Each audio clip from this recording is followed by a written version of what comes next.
Magandang araw po, magandang gabi. At kamusta po? Medyo long time no see at talagang medyo busy ngayon sa trabaho, ano? Back to work na rin tayo.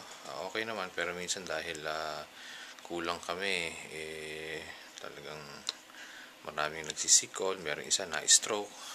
Kaya medyo kulang kami, kaya kailangan na rin mag full load. Medyo busy, kaya hindi ako nakakapag-video gano. Bukas, tsaka within this week, talagang busy halos ngayong December. Pero hindi bale, okay lang naman tayo.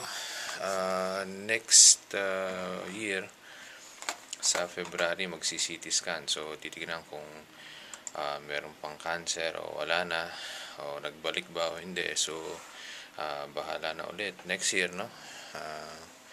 Ito lang, pero okay naman ang feeling ko ngayon. Ayun na po. At mas importante, binabati ko po kayo ng maligayang happy birthday. Ayun, okay. Sana'y okay kayo at ito na po. Okay, happy birthday ulit.